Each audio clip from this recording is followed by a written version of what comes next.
ya. Sehingga terjadi akhirnya demand tidak sama dengan supply. Oke. Dan itu masalah klasik di mana-mana ya. Nah, dan itu masalah yang harus bisa dibantu dipecahkan oleh S&OP.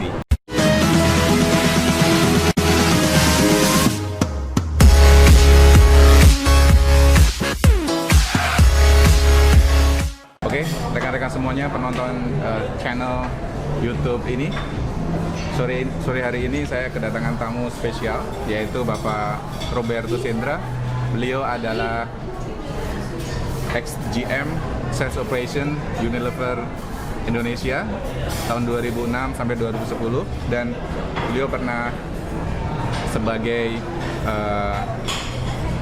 salah satu GM di UK, Unilever Indonesia tahun 2091 sampai 94. Jadi bisa dikatakan Pak Robertus Hendra ini adalah sangat berpengalaman di proses sales operation planning. Bahkan bisa saya sebutkan, saya mengenal sales operation planning itu pertama kali dari sharing Pak Hendra. Jadi, saya sebutnya Pak Robert ya.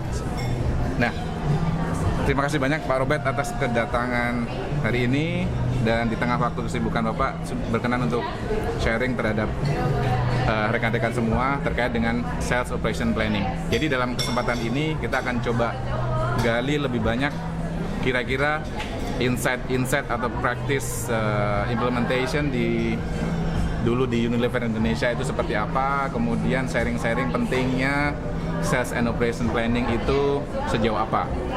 Dan kita akan gali semuanya itu dalam diskusi ini, dan mungkin pertanyaan saya yang pertama adalah seberapa penting sih Pak Robert sales operation planning itu diterapkan oleh sebuah perusahaan, dan misalnya itu apakah sebisa mungkin setiap perusahaan itu wajib melakukan proses S&OP itu? Ya, oke. Terima kasih. Sebenarnya memang istilah S&OP itu yang sebenarnya agak membingungkan bagi orang-orang yang tidak mengerti apa itu sebenarnya S&OP. Ya. Karena mereka pikir itu hanya sales operations. Oke. Dan planning.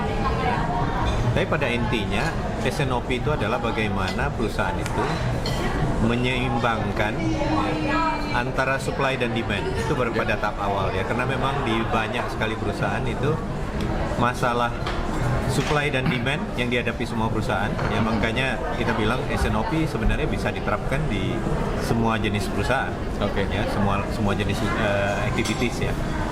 Tapi pada intinya semua companies itu kan pasti bagaimana mereka harus memanage demand mereka ya. Oke.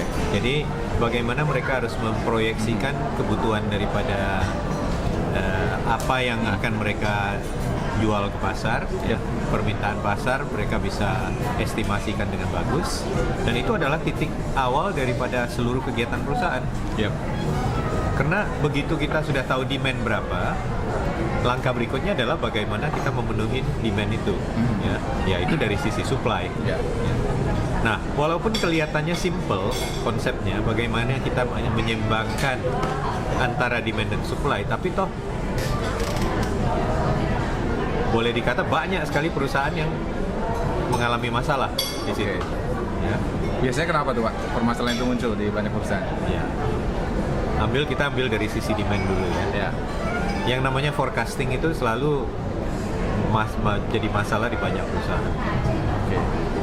Kita tahu begitu banyak teknik forecasting, software forecasting dan seterusnya, tapi ternyata memprediksikan atau memproyeksikan demand dengan bagus itu tidak semudah itu. Ya kan?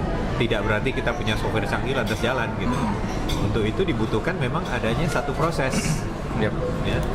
Bagaimana perusahaan itu menerjemahkan segala activity yang dia lakukan, baik itu inovasi, promosi, itu bagaimana dia terjemahkan itu kalau dia tawarkan kegiatan-kegiatan itu ke pasar, kira-kira berapa besar permintaan terhadap produk itu. Yep.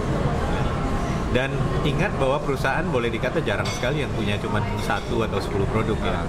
Apalagi Unilever dulu ya Pak. Kalau di Unilever kita ngomong mungkin udah sampai sekitar 1.000 produk ya. Ditambah dengan activity yang boleh kata tiap minggu ada ya. Kemudian inovasi yang boleh dikata dalam setahun bisa 50-60an, jadi sebulan ada 4-5 kegiatan. Kegiatan jadi kompleks, Betul. ya kan? Jadi perusahaan yang memanage mungkin 10 produk aja dia kelabakan, gimana kalau manage sekitar 1000 gitu ya. Nah, itu semua memang dibutuhkan satu proses yang bagus. Dan memang bagaimana how we manage demand, how we forecast demand itu bagian yang sangat penting dari S&OP. Yep. Ya. Nah, itu banyak perusahaan yang melihat bahwa oke, saya punya masalah dengan bagaimana bikin forecast saya dan sebagainya, tapi dia tidak melihat itu sebagai bagian dari S&OP. Yep. Padahal itu masalah yang dihadapi oleh semua perusahaan. Oke. Ya. Ya kan? Itu dari sisi demand-nya. Kemudian dari sisi supply, bagaimana forecasting itu membantu mereka untuk melakukan pekerjaannya, yaitu memenuhi kebutuhan ya yang dibutuhkan. Nah, sekali lagi di situ adalah masalah antara demand-nya sering nggak akurat, ya, sehingga kemudian si supply-nya juga akhirnya karena dia lost trust, dia timbul banyak masalah karena demand-nya nggak benar.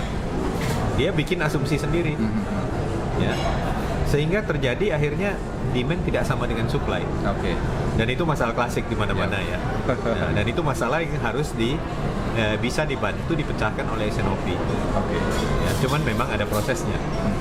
Ya, dan proses S&OP itu adalah menyangkut sebagaimana satu proses, itu ada semacam disiplinnya. Yep. Ada semacam proses cara kerja dan menyangkut bagaimana orang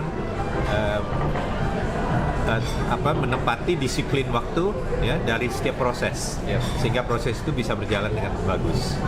Nah, kira-kira untuk perusahaan yang pengen mengimplementasikan S&OP, itu langkah-langkah step-step yang mereka harus lakukan seperti apa, Pak? Kan kadang kita tahu ini penting, tapi untuk how to implement ini yang terkadang perlu challenge gitu. Ya, memang itu yang selalu ditanyakan oleh banyak perusahaan, gimana kita mau nerapin S&OP, bagaimana penerapannya. Sebenarnya langkah awal itu adalah dari top management. Mereka perlu tahu dulu sebenarnya gambaran S&OP itu gimana sih. Oke. S&OP yang berjalan dengan bagus itu bagaimana, ya. Nah, sering masalah yang dihadapin S&OP itu sebenarnya bukan karena mereka tidak tahu apa-apa mengenai S&OP, tapi komitmen daripada top management mengenai bagaimana melakukan proses itu dengan bagus, itu yang sering jadi masalah. Jadi salah satu yang dihadapi adalah memang benar-benar berapa komitmen dari top management. Kalau mereka cuma lip service, ya kita akan nerapin S&OP, tapi kemudian begitu udah mulai disetujui cara kerja, prosesnya gimana, tapi sering kemudian mereka yang langgar sendiri. Balik lagi ya. Nah, S&OP ini ternyata banyak, kalau saya dalami juga, banyak yang namanya unsur behavior. Oke. Nah, dalam hal ini yang kita sebut behavior adalah manajemen behavior. Menarik ini. Nah, itu yang sering sebenarnya salah satu yang menyebabkan S&OP itu sebenarnya nggak bisa berjalan atau jalan di tempat. Itu karena seringkali top manajemennya yang sendiri kurang komit, sehingga mereka banyak melakukan hal-hal yang kemudian melanggar apa yang sudah disepakati sebelumnya. Terkait dengan komitmen nih, Pak, top manajemen komitmen berarti ya. Nah, ini saya dulu pernah dapat cerita dari Pak Robert langsung bahwa Unilever ini termasuk yang advance untuk implementasi S&OP. Nah, sejauh apa sih komitmen manajemen kalau di sana bahwa ini menjadi komitmen top leader di sana, bahwa ini penting, nih mereka kira-kira seperti apa, Pak? Jadi begini, saya pernah masuk ke dalam namanya Global S&OP Team dari Unilever ya.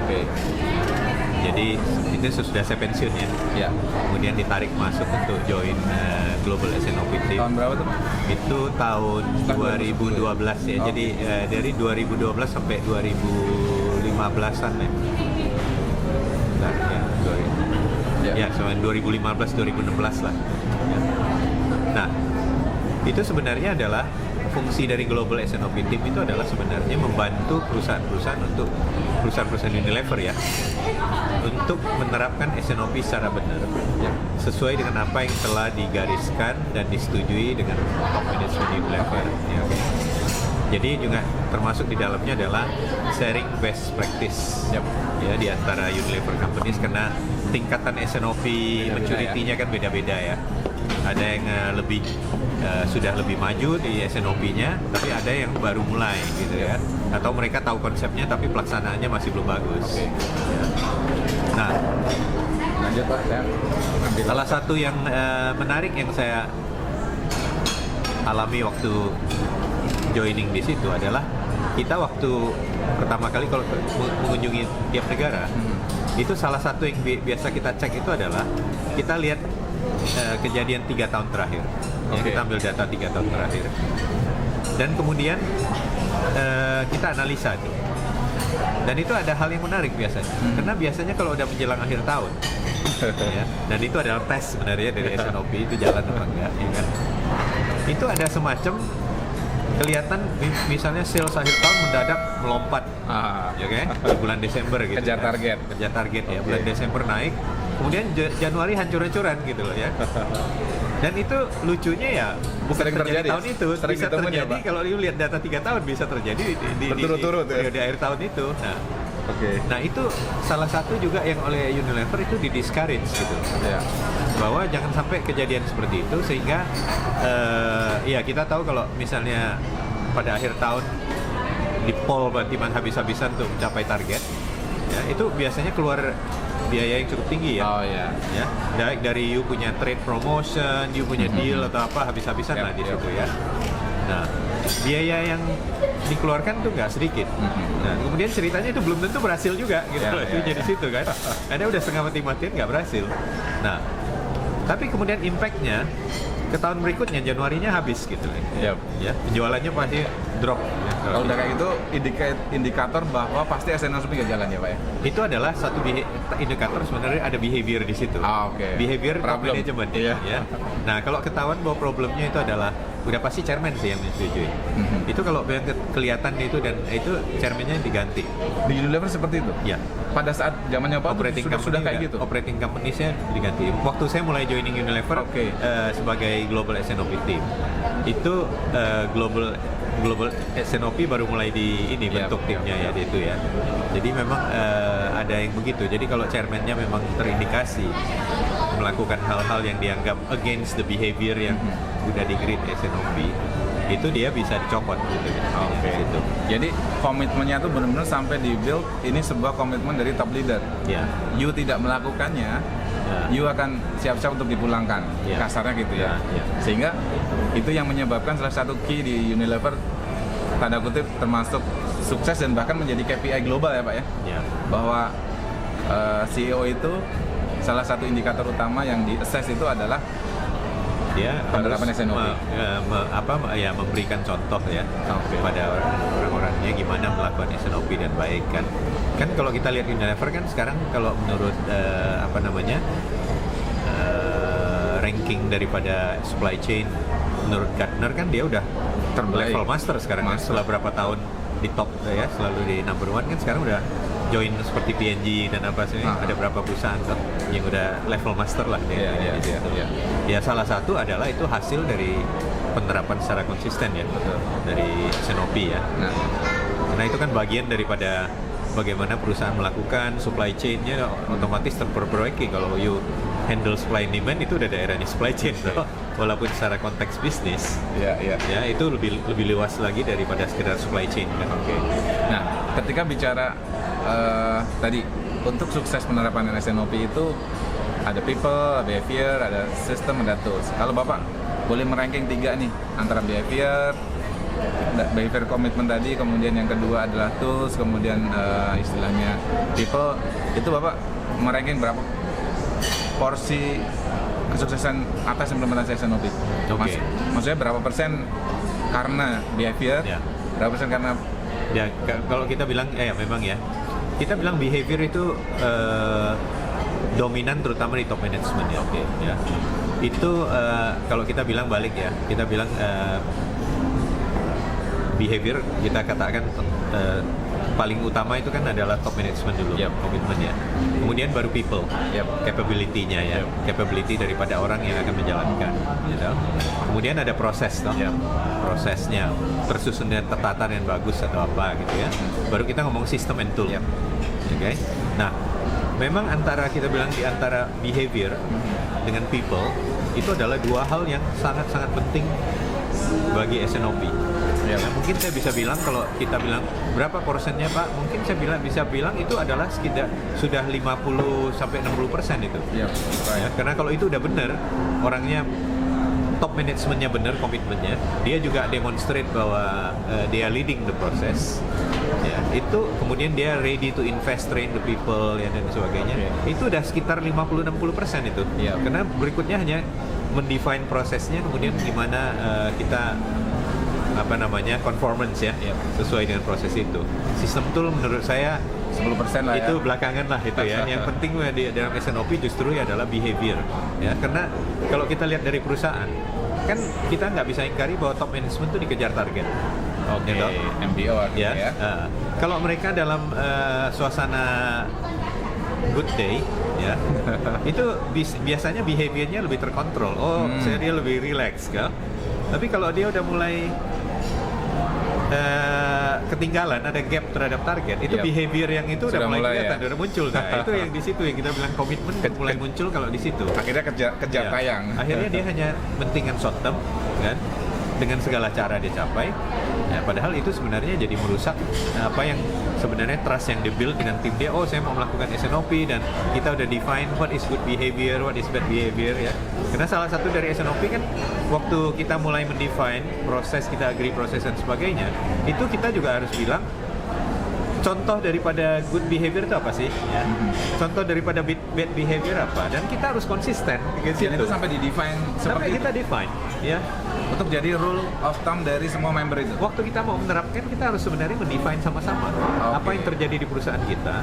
Ya, selama ini apa yang nggak benar sih di kita kan? Orang harus ada ada satu proses di mana para champion-champion SNOP-nya yang itu ya, yang top management agree, okay, this is the process we are going to do.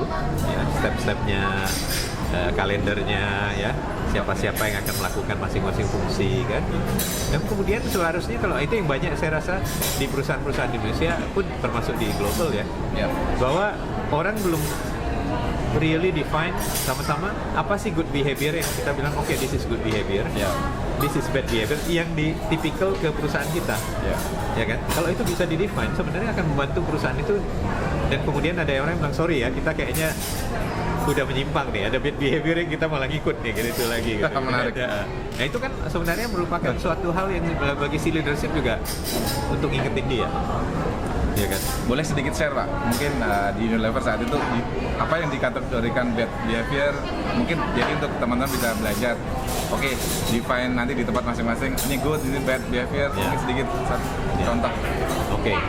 Kalau bad behavior lah ya, karena kalau good behavior itu kan lebih gampang ya. Ya. Bad behavior misalnya, kalau ada laporan mengenai hal yang nggak menyenangkan, Ya. katakan, oh kita punya forecast nih, Ya.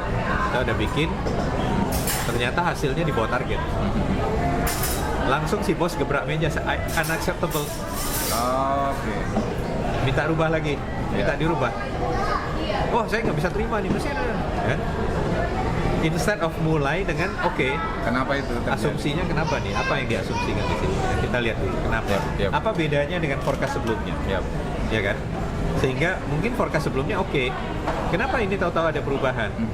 Apa asumsi dasar di situ? Ya, ya. Kan harus understand dan sebagainya. Tapi belum dia mungkin udah shooting the messengers gitu dia itu gitu. Yang bawa bad news di situ kan. Nah itu contoh yang jelas gitu. Ya. Kemudian dia tidak bisa accept bahwa ada kegagalan. Gitu. Ya. Jadi behavior, nah kadang-kadang juga nggak bisa percaya, micromanaging. Dia semua orang dikejar terus ya. Yep. Itu terus-menerus gitu dengan segala detail-detail ya. Yang dia pokoknya semua dia ikut campur dah. Oke. Nah itu juga contoh daripada bad behavior ya. Karena dia nggak bisa trust people Menarik ini. ya. Nah itu saya yakin banyak perusahaan ya akan banyak terjadi hal seperti itu kan. Jadi itu mengingatkan kepada kita semua, terutama top leader ataupun senior leader yang pada saat kepepet itu jadi mereka masih di role-nya, track-nya gitu ya. Iya. Atau- Jadi kalau mereka sadar bahwa ini adalah example dari bad behavior dan saya lagi nano bad behavior itu, mungkin kan sesuatu yang kemudian bisa, kalau dia betul-betul komit terhadap proses itu kan berubah kan. Iya. Dan perubahan itu kita ingat bahwa tidak terjadi secara cepat kan. Ya kan? Undo bad behavior itu tidak mudah. Ya. Kita tahu merokok itu jelek, tapi menghentikan merokok nggak gampang kan? Itu contohnya gitu loh, itu ya contoh yang gamblang aja lah. Betul. Itu loh. Iya. Nah, berarti again tadi komitmen top leader terutama sama tim senior leader itu nomor satu. Kemudian kalau bicara untuk orang nih yang awal setelah top leadernya setuju nih ya, Ya. oke, dari sebelum ada SNOP kemudian mau implementasi, top leadernya sudah landing, step lanjutannya biasanya apa? Ya, kita perlu mengadakan training. Ya, untuk pihak-pihak yang kita udah seleksi loh, orang-orang yang nanti akan menjalankan proses yang baru ini. Ini kan sebenarnya semacam proses kita bilang transformasi lah ya, perubahan bagi perusahaan. Nah, itu kita select orang-orang yang tentunya terbaik ya, resource yang terbaik. Nah, itu kadang-kadang lucu. Untuk jalankan proses NOP, justru dicari orang-orang yang nggak ada kerjaan. nggak ada kerjaan. Ya kan? Nah, itu kesalahan yang sangat fatal. Oke. Ya, saya pernah dapat insight waktu saya masuk global team lah ya. Mengapa di salah satu anak perusahaan itu SNOP-nya hancur banget gitu ya. Sedangkan waktu itu Unilever Indonesia kita jalan bagus lah. Kita mau ke SAP segala jalan gitu. Itu ternyata orang-orang yang dipilih itu adalah orang-orang yang sebentar lagi kalau proyek itu selesai dia di-out kan. Jadi bayangin aja Orang-orang motivasinya. keuangan berarti. Ya motivasinya bagaimana gitu loh ya. Nah, sedangkan waktu kalau kita di Universitas kita pilih justru orang-orang yang kita anggap terbaik gitu. Karena orang itu yang akan mendefine cara kerja kita, perubahan dan sebagainya gitu. Nah, jadi orang-orang itu perlu di-train yang bakalan menjalankan proyek ini. Perlu di-train dulu sehingga mereka punya sebagai satu tim the same understanding what the process is about. Ya. Kan nanti berkembang bersama kan, bertumbuh bersama kan. Nah, kemudian mulai setelah training the same understanding, mulailah mendefine proyek itu bagaimana dijalankan. Mendefine proses. Apa proses yang sekarang, kemudian kita mau improve kemana sesuai dengan katakan SNOP kan biasanya punya tentunya proses yang bagus tuh gimana di daerah demand, di daerah supply, daerah demand dan supply rekonsiliasi kan, kemudian terjemahannya ke financial forecast ya, kemudian ke top management bagaimana cara kita mengolah informasi ya, penyajian ke top management untuk better decision making. Itu semua step-step yang perlu kita define bersama, agree bersama ya, dan open mind kan. Bahwa mungkin apa yang kita lakukan selama ini tidak benar. Ya, walaupun mungkin dulu memberikan hasil yang bagus ya, tapi kalau kita mau lebih bagus lagi kita harus siap untuk berubah. Basically it's a change process. Nah, dan itu tidak mudah. Kita tahu change process nggak mudah kan di banyak perusahaan. Kalau kadang setelah implement pun kita pengen membuat SNOP proses ini lebih baik lagi dan lebih better lagi, dalam artian tidak hanya checklist, setelah itu stagnan. Betul. Itu untuk meningkatkan bahwa mutu daripada SNOP itu seperti apa, Pak? Jadi gini, sebenarnya kalau saya belajar waktu saya join global team ya, kita tuh sudah mendefine level-levelnya. Ya. Dan tentunya yang paling gampang dipakai adalah semacam scoring system dari tiap proses. Jadi daerah demand misalnya, itu kalau sudah di-define. Kalau yang namanya level basic itu apa aja, kemudian level intermediate itu apa, level advance itu apa, itu sudah di-define itu. Masing-masing proses, misalnya forecasting, you baru bisa melakukan forecast you untuk level nasional bulanan. Mungkin itu baru level basic, ya kan. Kemudian sudah bisa ke arah mingguan, ya kan. dan sudah mulai ke split bukan cuma nasional tapi sesuai dengan area. Itu mungkin level yang kita bilang intermediate. Oke. Level advance itu sudah mingguan, ya kan? Sudah di split berdasarkan channel. Kemudian juga sudah ada yang namanya joint forecasting dengan key customers. Oke. Itu contoh-contohnya gitu loh. Yap. Jadi sudah di-define itunya. Sehingga company itu juga mungkin saya bilang Tertantang. company yang hanya mencoba, oh saya dapat konsep, saya jalanin. Oke. Mungkin dia akan sesudah seperti bilang low hanging fruit kan gampang dicapai itu. Ya. Sudah itu dia stagnan. Yap. Karena Yap. dia tidak mendefine lagi langkah selanjutnya Yap. itu apa. Yap. Jadi dia tidak melihat bahwa oke, company lain itu sudah sampai di mana levelnya gitu, ada best practice-nya. Jadi selalu adalah kita harus melihat best practice yang sudah dilakukan oleh company lain yang sudah lebih maju dari kita dan belajar dari situ. Jadi selalu ada challenge lagi. Karena itu selalu continuous improvement toh. Yep. Di mana-mana kita menerapkan misalnya Six Sigma dan sebagainya. Sama deh SNOP semua juga punya continuous improvement. Oke. Berarti bisa dikatakan SNOP ini adalah proses berjalan, nggak ada yang bisa dijadikan referensi terbaik, tapi ini kayak disesuaikan dengan bisnis Betul. proses masing-masing industri ya, karena setiap ini unik gitu Pak. Nah, kalau biasanya nih pengalaman saya juga kadang paling sulit itu adalah dari sisi forecasting demand nih Pak. Ya, Ya kan? salah satu itu. Gampang diomongkan tapi praktiknya kan susah ya gitu. Nah, bagaimana cara terbaik mungkin pengalaman Bapak untuk bikin predict forecast more accurately? Kadang itu yang susah nih. Ya. Nah, mungkin Bapak bisa sharing terkait hal ini nih. Ya, sebenarnya forecasting itu kan kalau kita lihat gunanya bagi perusahaan apa sih? Sebenarnya itu kan adalah untuk decision making sebetulnya kan. Yep. Ya. Jadi forecasting is part of the decision making Yap. ya proses di situ kan. Karena begitu kita sudah mengset, oh ya kita memforecast sejumlah apa, periode apa, mulailah Ya. segala activity ya, Ya. untuk nanti bisa memenuhi forecast itu. Nah, jadi decision making ya, kalau decision making yang baik itu bagaimana? Apakah itu cuma sekedar intuisi atau tebak-tebakan, Ya. ataukah dengan sekarang disupport oleh data? Ya. Ya. Nah, kalau kita lihat sekarang kan boleh dikata kita dalam membuat keputusan seharusnya itu berdasarkan data yang bagus. Ya, winning with data, ada bukunya juga toh, winning with data. Jadi langkah pertama dari perusahaan yang mau mengimprove diri mereka itu adalah bagaimana mereka mulai mengeset data ya yang akan mereka pakai untuk dipakai sebagai alat forecast. Oke. Ya, kan forecast sebagian statistik.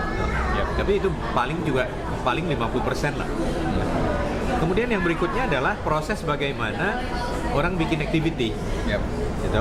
Nah, activity itu kemudian bagaimana diterjemahkan ke dalam demand biasanya berdasar pengalaman yang lampau juga. Ya. Jadi kalau data you yang lampau tidak ada, gimana you cara untuk bisa mengestimasi dengan baik gitu. Ya. Ya kan? Nah, di samping lagi tentunya kemampuan menganalisa sekarang tren di pasar itu gimana. Karena kegiatan yang lalu kita lakukan mungkin setelah beberapa kali kita lakukan impact-nya akan menurun. Nah, kompetitor kita juga udah masuk dengan produk yang hampir sama. Yep. Nah, itu adalah semua bagian daripada kita bilang proses bagaimana kita membuat forecast dengan baik. Jadi bukan cuman proses kuantitatif yang kita bilang statistik kita pakai tren gitu ya. Itu sih anak baru lulus kuliah juga bisa kali ya bikin gitu loh. Tapi kemudian harus